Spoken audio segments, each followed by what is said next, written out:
Vous savez, comme moi aussi, je sais que tout le monde a besoin de choses de ce monde. C'est-à-dire la nourriture, les raclettes, les pommes de terre, des vêtements bien chauds pendant l'hiver. On a tous besoin de ces choses-là qui sont dans le monde, qui ne sont pas forcément des choses spirituelles, mais on a besoin. Et Dieu, le Père, il le sait aussi, que vous avez besoin de choses pour vivre, pour continuer à être là. La santé, quand on parle souvent, le travail qui parfois nous manque, la sécurité aussi, on a besoin de tout ça. On a besoin d'une famille aussi stable, une famille saine. On a besoin de choses de ce monde. Et comme je disais, Dieu, le Père, il le sait. Il connaît tes besoins, nos besoins, mes besoins aussi. C'est pour ça que quand on lit dans Matthieu 6, 36, 33, vous connaissez, au Sermon sur la montagne, Jésus avait dit, mais tout ça que vous en avez besoin, je sais, je connais, c'est juste, c'est légitime. Mais recherchez d'abord le royaume de Dieu. Le royaume est la justice de Dieu. Et tout cela vous sera donné en plus. Simplement, ce mot-là change tout. D'abord, avant tout, je sais que vous avez besoin, mais avant tout, recherchez le royaume et la justice de Dieu. Et plus loin, dans Matthieu 21, Jésus dit aussi, mon temple sera appelé une maison de prière. De prière. C'est-à-dire, le but principal qu'on cherche ici, c'est être devant Dieu. Et c'est la prière. C'est par le moyen de la prière. On avait parlé il y a quelques semaines sur le thème, sur cette série que j'essaie de continuer, jusqu'à ce qu'ils viennent. Comment on doit se comporter, comment nous devons mener notre vie jusqu'à ce qu'ils viennent. Comme vous avez été dit par Françoise pendant la Sainte Seine, parce que c'est l'ordre du Seigneur, on fait ça jusqu'à ce qu'ils viennent. On se rappelle de son œuvre jusqu'à ce qu'ils viennent. On déclare ce qu'il a fait jusqu'à ce qu'ils viennent. C'est-à-dire, on ne s'arrête pas de proclamer cette bonne nouvelle. Aujourd'hui, c'est pareil, on va dans ce sens-là, jusqu'à ce qu'ils viennent. Recherchons d'abord le royaume de Dieu et soyons une église de prière. Des gens, de personnes, d'hommes, des femmes marqués par une vie de prière. Des personnes marquées qui ont des marques aussi aux genoux, qui se plongent toujours devant Dieu. Soyons cette église-là, mes amis, qui cherche d'abord le royaume, les valeurs du royaume, tout ce qu'il y a dans le royaume de Dieu. Et aussi soyons une église qui prie sans cesse. Et comme ça, on va entendre plusieurs témoignages. Amen. On est toujours dans l'opération qu'on avait dit, 40 pour 4, c'est-à-dire prier pour nos amis. Pour que s'il passe quelque chose, que Dieu les atteint, que Dieu les touche, qu'ils soient attirés vers lui. Pas vers nous, mais vers lui. Mais regardons un autre passage, c'est le passage de ce matin dans Luc, qu'il a écrit dans son évangile, le médecin, qui nous a apporté une petite parabole. Luc chapitre 11. Et aujourd'hui, notre thème, c'est Dieu, un Père qui honore son nom. Dieu honore toujours son nom. C'est ce qu'on va essayer de voir ici dans cette parabole. Luc 11, de 5 à 8, c'est la parabole. Mais pour mieux comprendre la parabole, on doit lire les versets qui sont avant et quelques versets qui sont après. Ici, on voit cette parabole. Vous avez peut-être déjà lu plusieurs fois comme moi. Et jusqu'à maintenant, j'avais compris différemment cette parabole. Et après des recherches, des études, j'ai trouvé quelque chose, comme d'autres aussi. C'est mieux pour les autres que j'ai bien compris cette parabole maintenant. Parce que parfois, ça change. Hein. On lit un passage des années. Et en fait, un bout d'un moment, ah tiens, c'est ça ce qu'il disait. Et c'est le cas pour moi, cette parabole. Elle a changé la façon que je lisais avant. Et dans cette parabole, on voit que il y a quelqu'un qui arrive à minuit pour demander du pain à son ami. Vous connaissez. On va lire d'abord les versets avant, du 1er jusqu'au 13. Ok, c'est bon? Vous me suivez? Luc chapitre 11, verset 1. Jésus priait un jour dans un certain endroit. Quand il eut fini, un de ses disciples lui dit, « Seigneur, enseigne-nous à prier, tout comme Jean l'a enseigné à ses disciples. » Il leur dit, « Quand vous priez, dites, Notre Père céleste, que la sainteté de ton nom soit respectée, que ton règne vienne, que ta volonté soit faite sur la terre comme au ciel. Donne-nous chaque jour notre pain quotidien. Pardonne-nous nos péchés, car nous aussi nous pardonnons à toute personne qui nous offense. Et ne nous expose pas à la tentation, mais délivre-nous du mal. » Il leur dit encore, « Supposons que l'un de vous ait un ami, et qu'il aille trouvé au milieu de la nuit, pour lui dire, « Mon ami, prête-moi 3 pains, car un de mes amis est arrivé de voyage chez moi, et je n'ai rien à lui offrir. » Supposons que de l'intérieur de la maison, cet ami lui répond, « Ne m'ennuie pas, la porte est déjà fermée, mes enfants et moi sommes au lit, et je ne peux pas me lever pour te donner des pains. » Je vous le dis, même s'il ne se lève pas pour les lui donner parce que c'est son ami, il se lèvera à cause de son insistance et lui donnera tout ce dont il a besoin. Et moi je vous dis, demandez et l'on vous donnera, cherchez et vous trouverez, frappez et l'on vous ouvrira.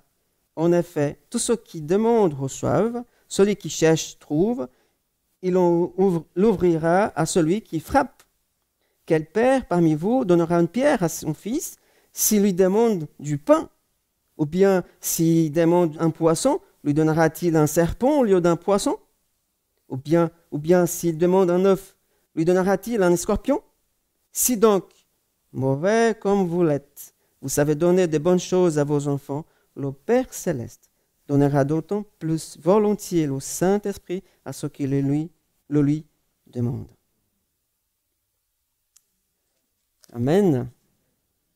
Oui, c'est ça. C'est des promesses qu'on trouve ici. C'est des consignes. C'est des idées. Et cette parabole nous montre quelque chose. C'est pour ça que le thème d'aujourd'hui, c'est un Père qui nous honore toujours.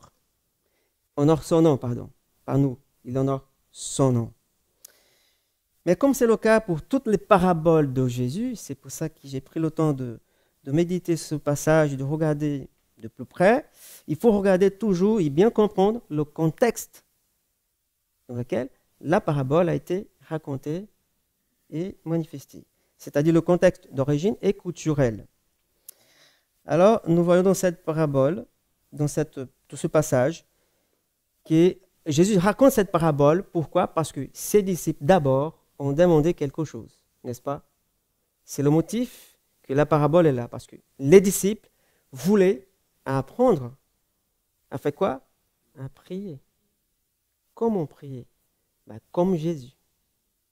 Alors, peut-être qu'ils voulaient simplement avoir cette capacité d'entrer en contact avec Dieu, ou bien ils voulaient simplement que leur prière soit exaucée, comme était le cas toujours pour Jésus.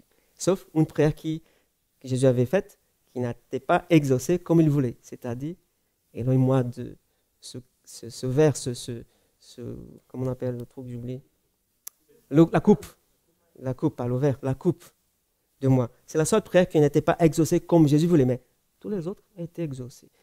Peut-être les disciples, ils voulaient ça, quoi. Enseigne-nous à prier comme toi, parce que là, ça marche, de cette façon-là. Mais peut-être savez-vous aussi que c'est la seule chose qu'on trouve dans la Bible que les disciples ont demandé à Jésus d'enseigner, de les enseigner. C'est-à-dire, il n'y a aucune trace du Seigneur, nous apprenons à guérir.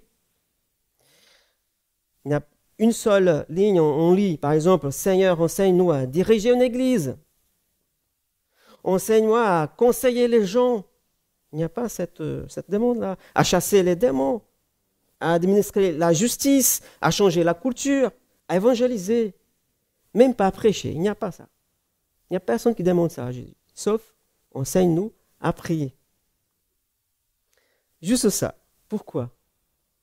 Parce que je pense que pour le premier disciple, les apôtres, ils pouvaient voir que la façon dont Jésus enseignait, prêchait, évangélisait, guérissez, appliquez la justice, changez la couture, émergez de sa relation avec celui qui est son Père.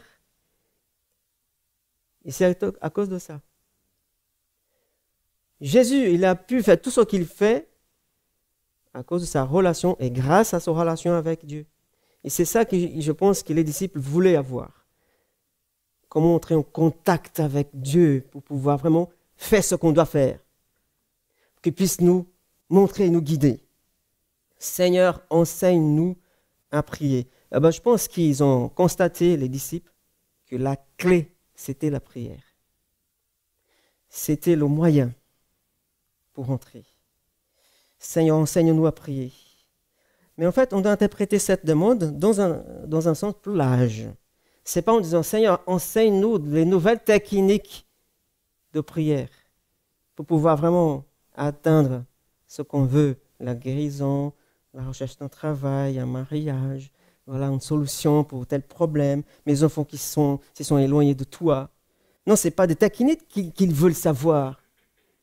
Enseigne-nous à prier, c'est d'entrer dans la relation intime avec le Père.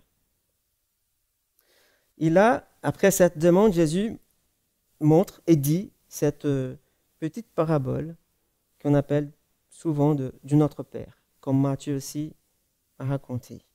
Puis, il enseigne cette parabole connue comme l'ami de minuit. C'est lui qui arrive comme ça, soudain, à minuit. Mais si on lit tout le passage qu'on vient de lire, c'est vrai que dans ce passage, Jésus, il nous enseigne à prier. Il nous donne des modèles, des pistes, quoi. Et puis, il y a la parabole qui a pour but de donner à les premiers disciples, et à nous aussi aujourd'hui, l'envie de prier. Quand vous lisez cette partie-là, ces versets, est-ce que ça vous donne envie de prier? Est-ce que ça vous pousse à prier? C'est une question. Ça doit l'être le cas. Ce passage doit nous donner envie vraiment de prier. Pas prier simplement pour prier, mais pour chercher Dieu, sa volonté. Parce que comme on dit, le Père, il honore toujours son nom. Et on va voir pourquoi j'ai mis ce titre-là. Luc, chapitre 11, verset 8, c'est la clé. Je vous le dis, même s'il ne se lève pas pour lui donner du pain parce que c'est son ami, il se lèvera à cause de son insistance. Ou, d'autres versions aussi disent, ou de son impudeur. Son impudeur, c'est le mot juste qui est là. Mais insistance, on a traduit ça, on a interprété. Persistance. Il lui donnera tout ce dont il a besoin. Il dit ça. Comme je viens de dire, l'interprétation traditionnelle qu'on avait faite jusqu'à aujourd'hui, ça change un peu. Elle a fait deux choses, cette interprétation. Premièrement, elle a dit que la parabole concerne celui qui demande du pain, celui qui est dehors. Deuxièmement, elle a dit que la parabole nous appelle à la persévérance dans la prière. Mais le verset 8 a été à nouveau, comme dans ma version là, second 21, a été traduit comme, depuis des siècles, persévérance, insister. Mais dans les versions plus récentes, on parle plutôt d'audace, d'hardiesse, même d'audace éhontée.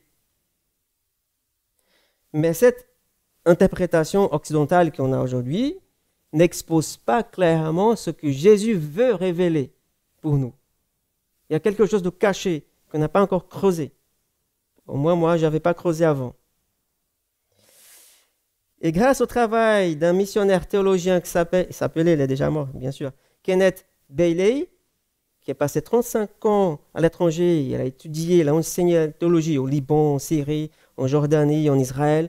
Il a dit, il a bien compris, et on comprend à partir de son travail que, premièrement, la parabole ne concerne pas celui qui demande du pain, celui qui est dehors. Son ami qui vient pour aider un autre ami qui est arrivé. La parabole, nous dit Kenneth, ne nous appelle pas à la persévérance. Ce n'est pas ça le but de la parabole. C'est autre chose. Donc, Luc 18, il y a la parabole, si vous voulez, de la veuve de juste, impie, qui nous appelle à la persévérance. Là, oui, c'est bon. Mais pas celle-là du chapitre 11 de Luc. Ce n'est pas la persévérance qui nous appelle. Alors, à quoi cette parabole nous raconte? Qu'est-ce qu'elle nous parle, cette parabole? Pour voir ce qu'il a dans cette parabole et comprendre ce que Jésus révèle, nous devons faire au moins 5 observations. Voilà, première observation. La parabole commence par une question. Versets 5 et 7. C'est une longue phrase, je vais relire. Supposons que l'un de vous ait un ami qui l'a trouvé au milieu de la nuit pour lui dire « Mon ami, prête-moi 3 pains, car un de mes amis est arrivé de voyage, et chez moi, et je n'ai rien à lui offrir. » Jésus continue « Supposons que de l'intérieur de la maison, cet ami lui répond « Ne m'ennuie pas, la porte est fermée, mes enfants et moi sont au lit, je ne veux pas me lever pour te donner quoi que ce soit. Ne me dérange pas, même si c'est son ami. » C'est quand même bizarre. Voilà, ça commence par une question. Lequel d'entre vous, ou pouvez-vous imaginer ce scénario, quelqu'un qui arrive chez un ami, demande quelque chose, et son ami dit non, je ne peux pas t'aider, quoi. Il répond quand même, c'est-à-dire il est réveillé, il n'est pas endormi. Et là, pour être un peu plus créatif, je vais donner des noms à ces 2 personnes. L'ami qui arrive pour demander de frapper à la porte, l'ami qui est à l'intérieur, c'est-à-dire monsieur de dedans, qui est à l'intérieur, et monsieur du dehors, comme on entend Jean Jardin, du jardin, du dehors, du dedans. Moi, j'ai écrit ça, bon. Si ça marche, je ne sais pas. J'ai posé même la question à Fabien. Oui, je pense que ça peut marcher. Voilà. Monsieur du dehors, il arrive à minuit, il frappe à la porte parce qu'un ami est arrivé chez lui. Vous avez bien compris l'idée. Mais Jésus commence par cette question. Lequel d'entre vous peut imaginer cette scène, ici, au Moyen-Orient, à notre époque? Lequel d'entre vous peut imaginer que monsieur Dedon va dire « Mes enfants sont déjà couchés, les chiens boivent déjà, madame va se réveiller, ça va être le bazar, et moi j'ai envie de dormir, la porte est fermée, il est verrouillé. Va-t'en » Jésus dit « Pouvez-vous imaginer cette scène, ce scénario ici chez nous ?» Ainsi, la parabole commence par une question. Premier point. Deuxième observation, la réponse culturelle à cette question-là, qui est attendue. Qui peut imaginer ce scénario? La réponse est personne. Pourquoi? Parce qu'au Moyen-Orient, vous n'entendrez jamais « va-t'en »,« fiche le camp »,« je ne peux pas t'aider »,« c'est tard »,« la porte est fermée »,« je ne peux pas me lever pour te donner quoi que ce soit ». Au Moyen-Orient, ça ne peut pas arriver, à cette époque-là au moins. Hein? Mais en Occident, si c'était ici, ou au Brésil, tu peux imaginer que monsieur de dedans pouvait même appeler la police.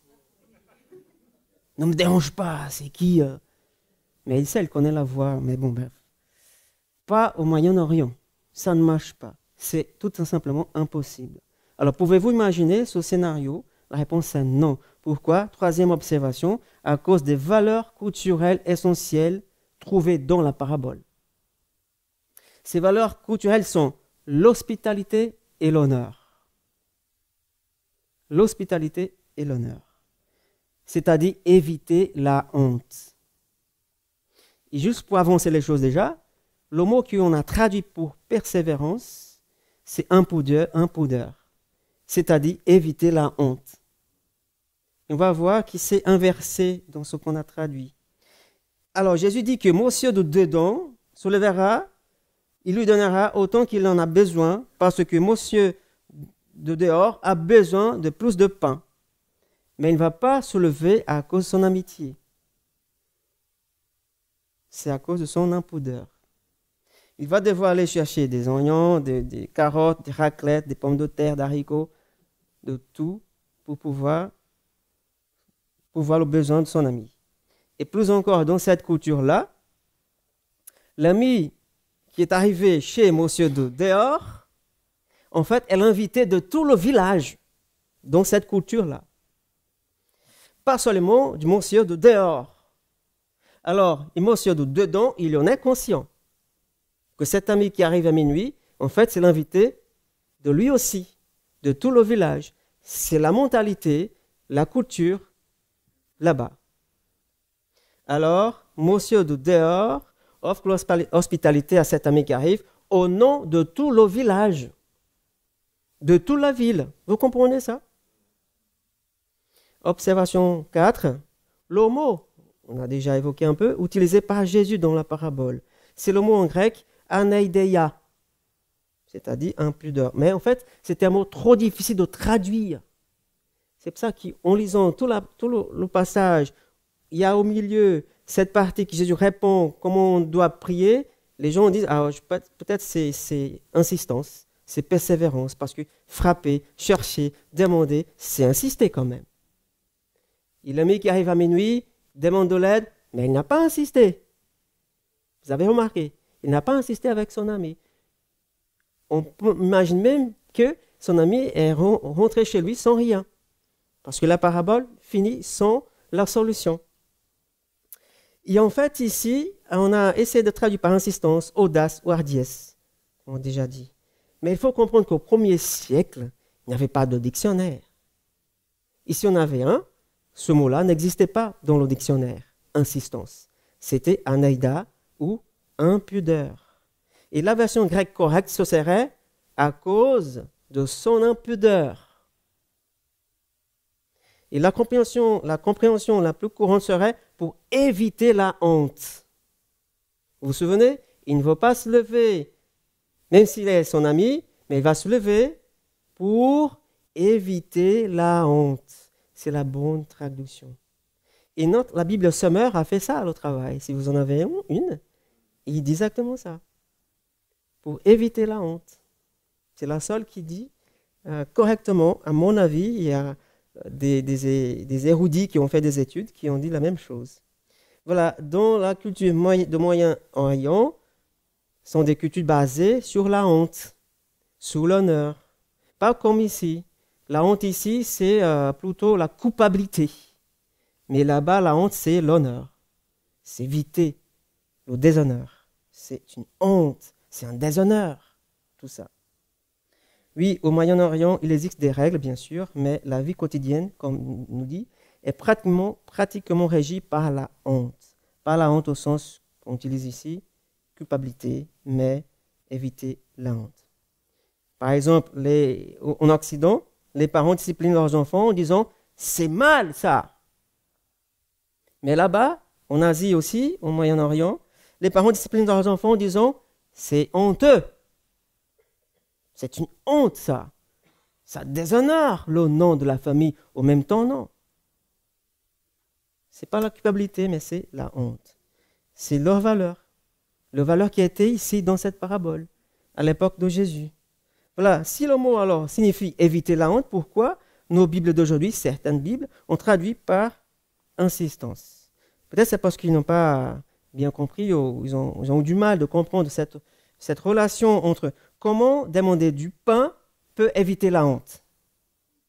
Ce qui est dehors, monsieur de dehors.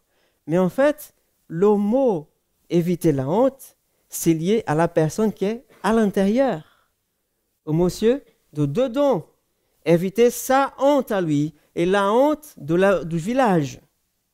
C'est pour ça qu'il va se lever et donner du pain pour éviter la honte. Et pas parce qu'il a insisté, il a frappé 1000 fois ou il est resté 2 heures en criant dehors. Non, c'est pas l'amitié, c'est pour éviter la honte. Si monsieur dedans est le sujet de 5, tu peux passer? Les 5, voilà, on a 5 clauses, on a 6, pardon. Le sujet principal, c'est monsieur de dedans. Alors, s'il est le sujet principal des 5, les érudits ont dit c'est plus raisonnable qu'il s'agit de lui aussi, la 6e, c'est-à-dire le mot aneideia en grec, qui signifie éviter la honte. Alors, ce n'est pas lié au monsieur de dehors, mais celui qui est à l'intérieur de la maison. Qui est à l'intérieur de la maison? C'est Dieu. Nous sommes dehors. On demande. Et Dieu est à l'intérieur de la maison. Il ne va pas se lever parce qu'il est notre ami. Pas parce qu'on est joli. Qu'on insiste. On va voir que tout ça y a à voir, c'est lié au nom de Dieu, à son nom qui est saint. À cause de son impudeur, monsieur de dedans soulèvera, il donnera au monsieur de dehors tout ce dont il a besoin. C'est à cause de ça. Vous voyez un peu ce que Jésus veut nous révéler ici dans cette parabole. Je ne sais pas si c'est clair pour vous, mais j'essaie de vous expliquer ça. Parce que c'est la parole de Dieu. Ça change notre vie, quoi. Notre façon aussi de voir les choses.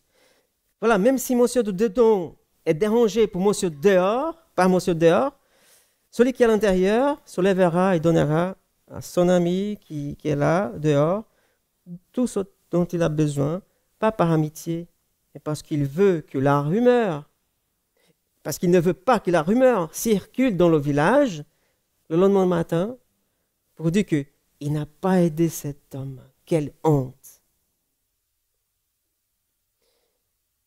Il a déshonoré le nom même du village. Il a refusé l'hospitalité à un visiteur. Quelle honte! Il ne veut pas entendre ça, c'est pour ça qu'il se lève. Pas par amitié, mais parce que son nom est en jeu. Et le point ici, mes amis, est qu'il y a quelque chose au-delà de l'amitié. C'est simplement le fait d'éviter la honte. C'est comme s'il disait, je ne veux pas souiller ma réputation, je ne veux pas que la rumeur circule au Sable d'Olonne demain matin, que je n'ai pas aidé cet homme qui est arrivé à minuit, et que je n'ai pas aidé la ville à l'offrir de l'hospitalité à cet invité, à cet étranger, par exemple. Je ne veux pas entendre quelqu'un me dire « Quelle honte tu nous as fait !» Tu n'as pas voulu aider cet homme. Quelle honte! C'est ça, simplement. Et c'est pour ça que la meilleure traduction du verset 8, à mon avis, est « Je vous le dis, même s'il ne se lève pas pour lui donner du pain par amitié, à cause de son désir d'éviter la honte, il se lèvera certainement pour lui donner tout ce dont il a besoin. » Éviter la honte. Et là, Seigneur, il a fait bien ça. Il se lèvera pour ne pas manquer à l'honneur. La version Summer. Pour ne pas manquer à l'honneur. Oui, les disciples, ils veulent bien apprendre à prier comme nous tous. On veut apprendre à prier mieux. Comme moi, d'ailleurs. Jésus nous enseigne, bien sûr, par une forme courte de la prière de notre Père, pas comme celle de Matthieu. Luc, il rajoute quelque chose de plus. Et ensuite, il nous enseigne cette parabole, cette petite parabole, qui n'est pas à propos de nous qui prions, mais à propos du Père à qui nous prions. Le personnage principal, c'est Dieu. C'est monsieur de dedans. Et nous, madame, messieurs, de dehors, qui demandent. Alors Jésus est en train de nous dire, mes amis, que le Père agira toujours d'une manière qui honore son nom. C'est son nom, c'est pas nous. C'est pas parce qu'on parle bien, on chante bien, on joue bien, on a pas mal d'équipements très très bien, on a une salle. C'est pas à cause de ça qu'il va nous répondre, c'est à cause de son nom. C'est ça qu'il enseigne ici dans cette parabole. Parce qu'il ne nous fera pas honte à son propre nom. Dans Exode 3, éveillez-vous, Dieu raconte à Moïse, Dieu raconte à Moïse dans le désert, Moïse dans le désert, il lui dit, j'ai vu la souffrance de mon peuple, j'ai entendu leurs cris, j'ai senti sa souffrance, alors je suis descendu pour le délivrer. Ok? Ensuite, Moïse dit, je n'ai pas jamais entendu parler d'un Dieu comme celui-là. Quel est ton nom? Qu'est-ce qu'il a dit? Je suis celui qui suis. Le nom saint de Dieu, Yahvé, l'Éternel. C'est-à-dire, je suis avec toi et pour toi. C'est le nom sacré, le nom de l'alliance. Et dans chaque alliance que Dieu a faite avec l'humanité, on trouve toujours cette phrase, je serai votre Dieu et vous serez mon peuple. Et sur vous, je mets mon nom. Et toute puissance qui m'appartient, toute ma miséricorde, je mets à votre disposition. C'est ça que signifie, je suis avec vous. Toute ma sagesse, toute ma créativité, tout cela est à votre disposition. Je mets tout devant vous. Et Jésus nous dit que le Père honorera toujours son nom qui est saint, Yahvé. Le Père ne déshonorera jamais son propre nom, je suis. Il veille sur son nom. Cela signifie que Dieu ne veut pas entendre les voisins dire que quelqu'un est venu aller le voir pour lui demander de l'aide et qu'on lui dit de s'en aller. Dieu ne veut pas entendre ça. Et si vous lisez la Bible, comme vous faites toujours, vous réalisez que c'est ainsi que les gens de l'Ancien Testament, ils priaient sans cesse pour l'amour de ton nom. Pour l'amour de ton nom. C'est ça la révérence. D'abord ton nom. Hein? D'abord le nom de Dieu. Encore une fois, Moïse se trouve toujours dans le désert, Exode 32. Après la sortie de l'Égypte, le peuple, comme c'était le cas de l'époque, toujours désobéissant. Il se plaignait tout le temps. Et Dieu a fini pour dire à Moïse, j'en ai assez avec vous. Il dit à Moïse, je vais détruire ce peuple. Et après, qu'est-ce que Moïse a dit? Mais non, Éternel, qu'est-ce que les Égyptiens vont dire? Qu'est-ce qu'ils vont penser de toi? Vas-tu vraiment jeter l'opprobre sur ton nom? Sur ta réputation? Moïse, il a bien compris les choses. C'est ton nom, Seigneur, qui est en jeu là. Si tu fais ça, qu'est-ce qu'ils vont penser de toi? Tu as dit que les Israélites sont ton peuple et que tu es avec eux. Mais si tu les détruis, c'est ton nom qui va être ruiné, qui va être souillé, qui va être en jeu. C'est ton nom, Seigneur. Et après, Dieu entend ça. La Bible dit que Dieu a changé d'avis, il a préservé le peuple jusqu'à aujourd'hui. Comme c'est le cas pour nous. C'est à cause de son nom. Encore dans l'Ancien Testament, Psaume 25, 11, David, il dit à peu près la même chose. C'est à cause de ton nom éternel que tu pardonneras ma faute. 1 Jean 1, 9. Si nous confessons nos péchés, il est fidèle et juste pour nous les pardonner. À cause de quoi? De son nom, parce qu'il est fidèle à son nom. Il est fidèle à lui-même, pas à nous. Dans ce sens.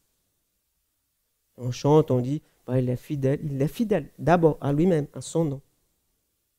Il nous a fait des promesses, il tient ses promesses à cause de son nom. Psaume 23, connu. Il me fait reposer dans des verts pâturages, il me dirige près des eaux paisibles, il restaure mon âme, il me conduit dans les sentiers de la justice. À cause de quoi? De son nom. Encore une fois. Ézéchiel le prophète, encore une fois, Ézéchiel 36, à partir de 22, ce n'est pas à cause de vous que j'interviens, communauté d'Israël, mais c'est pour mon nom saint, pour mon saint nom, puisque vous l'avez déshonoré dans les nations où vous vous êtes rendus. Mais c'était à cause de mon nom que je vais vous pardonner, je vais purifier votre vie, c'est à cause de mon nom. C'est toujours ça, l'idée de Dieu. Et c'est ça que Jésus essaye, il nous dit déjà. C'est à nous d'essayer de comprendre de cette manière. Et là, on voit que comment cette parabole répond à la demande des disciples. Enseigne-nous à prier. Il leur donne, il leur enseigne, mais aussi à nous aujourd'hui.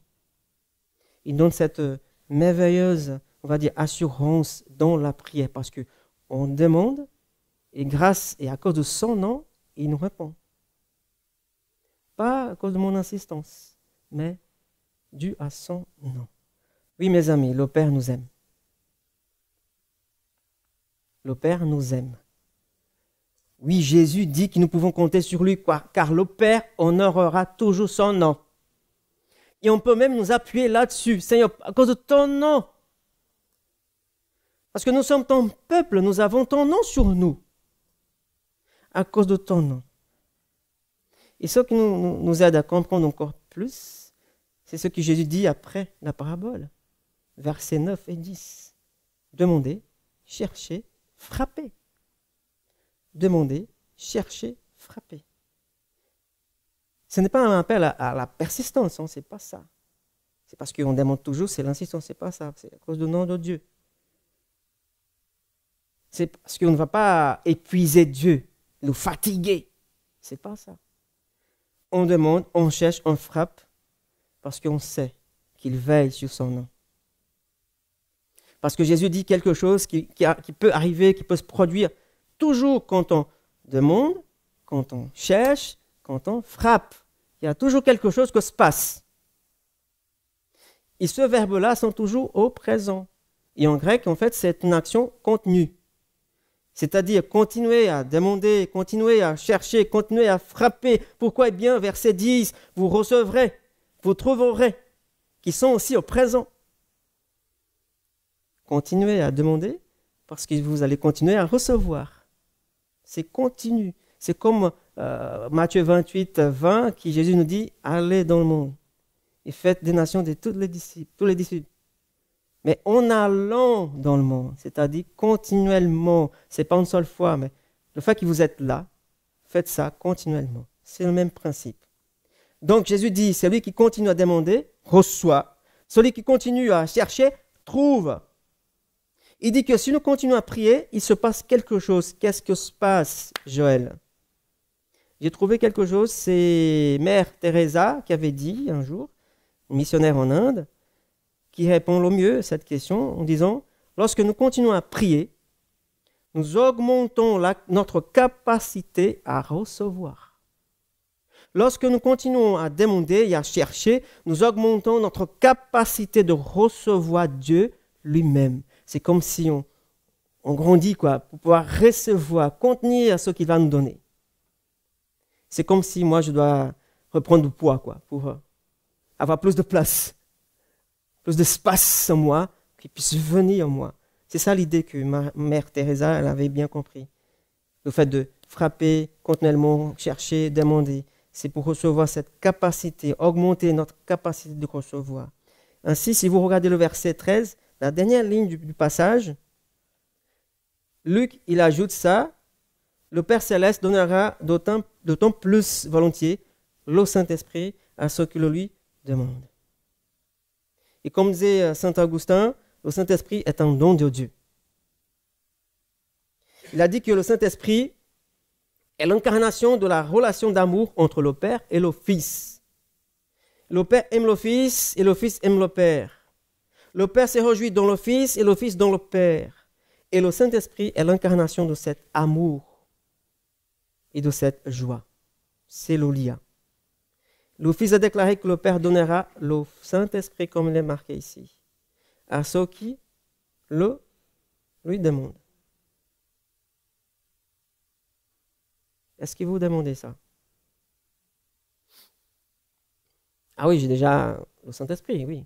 Ceux qui sont convertis sont déjà baptisés avec le Saint-Esprit. On a déjà le sceau sur nous. Mais là, on parle d'autre chose, donc plus.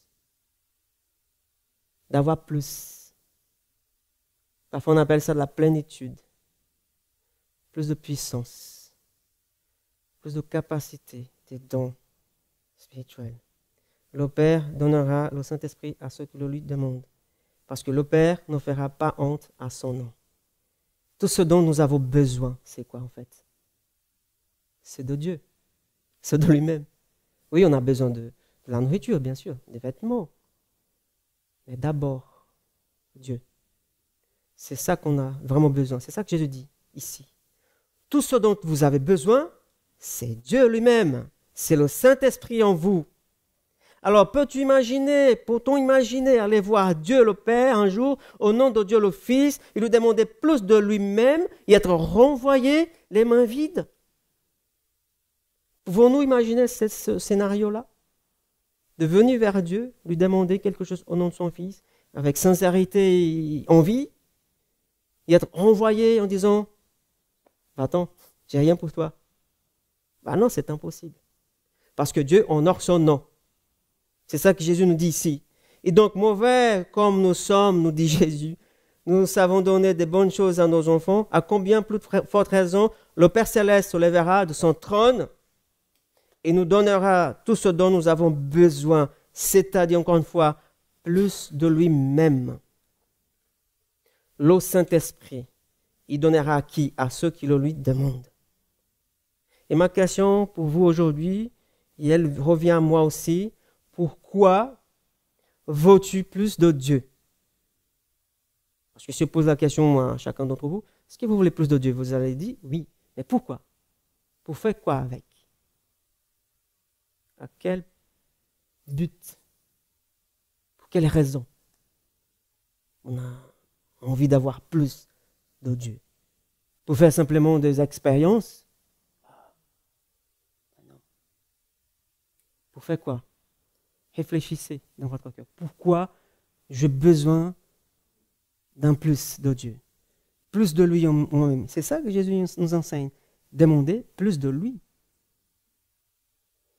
Que se passera-t-il si tu avais plus de Dieu en toi? Autre question. Hein? Si on a plus de Dieu en nous, qu'est-ce que ça arrive? Qu'est-ce que ça produit?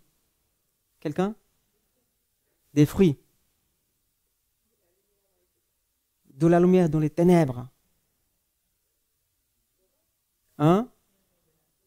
De la bienveillance. De la joie, témoignage. Plus de Dieu, ça produit beaucoup de choses. Cette paix intérieure qui dépasse tous les problèmes, qui surpasse toutes les difficultés. Cette puissance pour manifester la gloire de Dieu ici, là où nous sommes, dans un monde, quelqu'un a dit, qui est dans les ténèbres. C'est pour cela que Dieu va nous donner plus de lui-même, par son Saint-Esprit.